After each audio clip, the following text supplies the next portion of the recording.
우리는 성령의 열매, 성령이라는 표현을 많이 합니다. 그렇지만 교단이나 교파마다 성령에 대한 견해가 무척 다르고 그 간극이 좁혀지지 않습니다. 더 안타까운 점이 있다면 교회에서 성령을 가르치는 방식은 주관적이거나 혹은 추상적이라는 점입니다. 가령 간증이나 설교를 접하다 보면 한 개인이 겪은 성령의 체험을 일반화하는 경향이 있습니다. 어떤 사람이 성령을 강하게 체험했다면 그런 경험이 없는 사람들은 마치 믿음이 없거나 열등하다는 인식을 갖게 됩니다. 심지어 성령의 체험을 구원의 증거로 삼기도 합니다. 두 번째로 추상적인 경우가 많은데요. 인터넷에서 성령이라는 것을 검색해 보시면 백과사전처럼 엄청난 내용이 쏟아져 나오는 것을 보게 됩니다. 과연 그런 내용이 우리의 삶에 그리고 우리 아이들에게 어떻게 구체적으로 적용되고 가르칠 수 있는가 하는 부분에서는 참 요원해 보입니다. 저는 개신교회 장로교 소속 목회자입니다. 성령에 대한 입장에서는 많이 보수적인 성향을 갖고 있습니다. 그러나 성령의 은사에 대한 부분에서 다양한 견해가 있고 그래서 그 다양성을 존중하고 싶습니다. 그렇지만 보수적이든 은사 중심적이든 간에 성령에 대한 믿음에 있어서 반드시 공통적이어야 하는 점은 이겁니다. 첫 번째로 성령은 부리는 영이 아니라 삼위 하나님입니다. 어떤 분들을 보면 마치 어떤 영에 접신하듯이 성령을 오라가라 라고 명령하는 경우를 보게 됩니다. 성부 하나님을 오라가라 할 수 없고 우리가 그 성부 하나님 안에 있는 것처럼 성령 하나님도 마찬가지로 예배해야 되는 대상이지 부리는 영이 아닌 겁니다. 두 번째로 우리가 착한 일을 많이 해서 구원을 받은 것이 아니라 하나님께서 우리의 삶에 들어오셔서 구원을 허락해 주신 은혜의 사건처럼 성령의 은사 역시 성경에서는 하나님의 선물로 주어지는 것이지 은사가 신앙과 믿음을 판단하는 척도로 작용될 수 없을 겁니다. 세 번째로 가장 중요한 부분은 성령 하나님과 동행한다면 반드시 하나님의 성품에 참여하는 모습으로 변해가는 것이 지극히 정상적일 겁니다. 그래서 바울은 이런 변화의 결과를 가리켜서 성령의 열매라고 표현을 했습니다.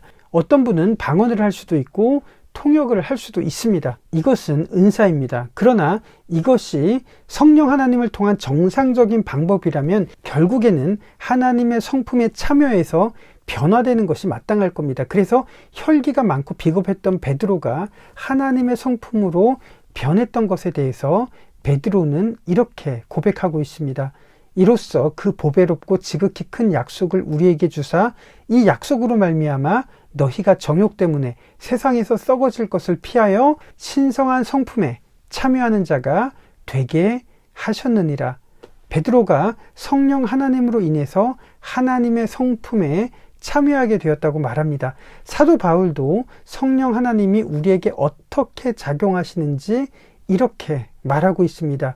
이와 같이 성령도 우리의 연약함을 도우시나니 우리는 마땅히 기도할 바를 알지 못하나 오직 성령이 말할 수 없는 탄식으로 우리를 위하여 간구하시느니라.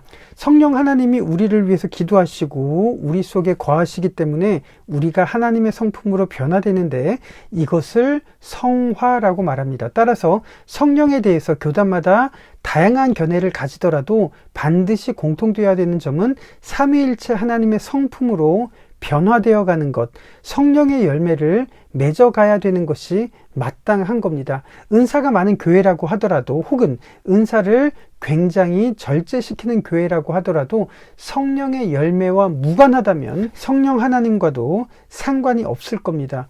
고린도전서에는 성령의 은사들을 말하고 있습니다. 그러나 고린도전서 13장에서 사랑이라는 것을 그토록 자세하게 강조한 이유는 이겁니다. 고린도는 고대 그리스의 코린트라는 항구 도시입니다. 아테네에서는 지혜의 신 아테나 여신을 숭배했고 파르테논 신전이 있었던 것처럼 코린트에서는 포세이돈이 주신이었고 아크로코린트에는 아르테미스 신전이 코린트 도시를 내려다보고 있었습니다. 신전에서는 신탁이 이루어졌습니다. 신전 여사제들은 예언을 하고 신탁을 내기 위해서 방언을 하고 통역을 하는 일들이 신전에서 있었던 관행이었습니다. 그러나 고린도 교회를 공부해 보시면 아시듯이 만일 누군가가 고린도에서 고린도 교회를 본다면 방언과 통역과 예언은 하고 있었지만 그 도시에서 구별된 모습, 하나님의 성품인 거룩함이 없었기 때문에 그곳은 신전 중에 하나로서 비춰질 뿐이었습니다. 그렇다면 고린도 교회가 하나님의 성품을 드러내는 공동체가 되기 위해서는 무엇이 필요했을까요? 그것이 바울이 고린도전서 13장에서 써내려갔던 그 내용입니다. 초대교회의 그리스도인들은 로마 시민들과는 구별된 사람들이었습니다. 로마 역사가들의 기록에 따르면 그리스도인들은 예수를 따르던 사람들이었습니다. 그래서 로마 시민들이 보기에 그리스도인들은 거짓말, 사기, 탐욕, 음란, 비방, 도둑질, 뇌물, 횡령과는 무관한 사람들이라는 그런 인식을 갖고 있었습니다. 무엇일까요? 성자 하나님의 성품에 참여한 사람들이 되었기 때문에 로마 시민들에게 그렇게 보였던 겁니다. 현대 교회는 고린도 교회처럼 보일까요? 아니면 초대교회 성도들처럼 보일까요? 그 이유는 분명합니다. 방언, 통역, 병 고치는 은사가 없기 때문이 아니라 성령 하나님을 통해서 드러나는 성령의 열매가 없기 때문입니다. 그래서 여러분들과 성령의 열매를 성경 속에서 함께 묵상해 나가려고 하고요. 이것을 고민했던 톨스토이의 단편들과 톨스토이로부터 영향을 받았던 러시아 화가들의 그림을 함께 감상할 예정입니다. 그리고 이 내용을 위해서 스탠리 하워워스의 성령이라는 책도 참고했습니다. 오늘 여러분들과 하나님의 성품에 참여하는 의미에 대해서 나눌 그림은 안드레이 루블요프의 삼위일체라는 그림입니다. 러시아 화가 안드레이 루블요프는 이 그림을 1411년 무렵에 그렸습니다. 15세기의 러시아는 지금처럼 강력한 나라가 아니었습니다. 특히 중앙아시아로부터 시작해서 유럽을 휩쓸었던 타르타르족의 침공으로 인해서 엄청나게 많은 러시아 사람들이 죽었고 나라는 황폐해졌습니다. 그런 시대에 하나님을 의지해서 고난을 극복하려고 안드레이 루블요프는 삼위일체를 묵상한 뒤에 이 그림을 그렸습니다. 그래서 이 그림은 고통을 받던 당시에 많은 사람들에게 하나님의 성품에 참여하도록 하고 위로와 용기와 희망을 주었던 그림입니다. 베드로후서 1장 4절에서 하나님은 우리를 그분의 성품으로 변화시킨다고 약속하셨는데 그 하나님은 아브라함에게도 나타나셔서 약속하셨습니다. 창세기 18장을 보면 아브라함에게 새 천사가 나타나서 약속을 하는 장면이 나오죠. 이 본문에서 영감을 받아서 안드레이 루블요프는 삼위일체라는 그림을 그렸습니다. 삼위일체가 무엇일까요? 성부, 성자, 성령 하나님이 한 하나님으로 계신다는 믿음입니다. 전능하신 하나님이 왜 삼위일체의 방식으로 존재하실까요? 우리가 바로 삼위 하나님의 성품에 참여하도록 그렇게 보여주시기 위한 목적입니다. 삼위일체의 그림을 볼까요? 세 존재가 식탁에 앉아 있는데 맨 왼편은 성부 하나님, 가운데는 성자 하나님, 오른편은 성령 하나님을 상징합니다. 모두 손에 지팡이를 들고 있는 것은 각각 맡은 사역이 있다는 것을 의미하고 있습니다. 성부, 성자, 성령은 모두 하늘을 나타내는 푸른색 옷을 입었습니다. 성부 하나님은 푸른색 옷 위에 영광과 권능을 상징하는 황금색 옷을 입었습니다. 성자는 희생을 상징하는 붉은색 옷을 입고 그 위에는 푸른색 겉옷을 입었습니다. 성자는 성부 하나님을 바라보고 있습니다. 그리고 손을 펴서 잔을 향해 뻗고 있습니다. 잔 속에는 희생제물이 들어있는데 성자께서 희생하실 것을 암시하고 있습니다. 정말 그럴까요? 성부 머리를 출발해서 몸을 따라 발끝으로 연결해서 선을 그어 보시고 그 선을 성령의 머리까지 연결하면 잔 모양의 곡선이 만들어집니다. 그 속에 성자가 희생제물이 된다는 의미를 엿볼 수가 있습니다. 성자 예수께서는 십자가의 고통을 당해야 했고 그것이 성부 하나님의 계획이었기 때문에 성자는 성부를 바라보며 포도주 잔에 손을 이렇게 내밀고 있는 겁니다. 성자를 따라 아래로 시선을 옮기면 식탁 아래에 작은 네모 모양을 볼 수 있습니다. 희생을 당하시는 그리스도의 길을 따라가는 고통스러운 길이 그리스도의 길이며 좁은 길입니다. 이 네모는 좁은 문을 상징합니다. 이 문을 통과해서 그리스도의 길을 가는 사람들을 우리는 그리스도인이라고 부르는 겁니다.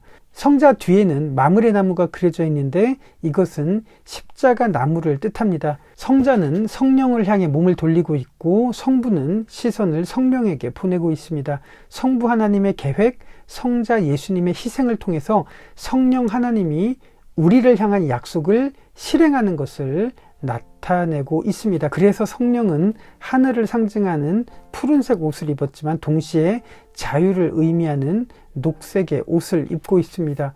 삼위 하나님은 서로를 바라보며 식탁에서 교제를 나누고 있습니다. 하나님의 성품이란 이렇게 서로를 바라보며 친밀한 사랑의 관계로 연결되어 있는 상태를 말합니다. 그래서 이 그림은 사랑의 따뜻함을 상징하는 노란색으로 표현되어 있습니다. 이것이 성령의 열매를 통해 우리를 변화시키는 하나님의 성품이고 본질인 겁니다.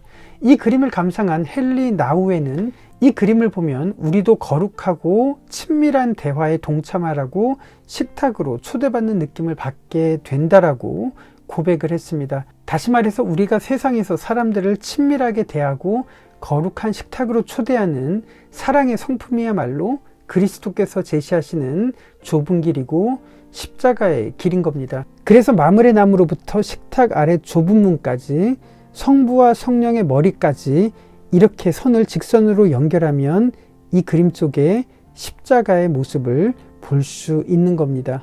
성령의 열매란 무엇일까요? 성부, 성자, 성령 하나님이 함께 하시는 모습처럼 하나님이 우리와 함께 하실 때 우리에게 나타나는 변화를 뜻하는 겁니다. 하나님의 성품에 참여하는 것, 그리스도를 닮는다는 것을 누구보다도 간절히 원하고 작품으로 드러내려고 했던 작가가 톨스토이입니다. 그래서 톨스토이의 작품들 그리고 톨스토이로부터 영향을 받은 러시아 화가들의 그림을 통해서 성령의 열매를 맺어 나간다는 그 의미를 앞으로 함께 살펴보려고 합니다.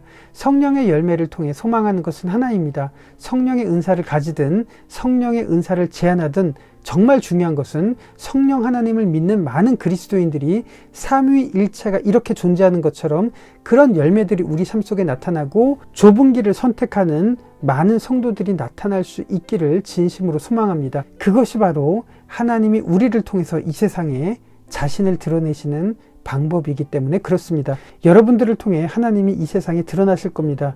이를 위하여 우리가 부르심을 받았기 때문입니다. 그렇다면 성령 하나님께서는 지금 이 순간에 여러분들을 위해서 이렇게 작용하고 계실 겁니다. 이와 같이 성령도 우리의 연약함을 도우시나니 우리는 마땅히 기도할 바를 알지 못하나 오직 성령이 말할 수 없는 탄식으로 우리를 위하여 친히 간구하시느니라.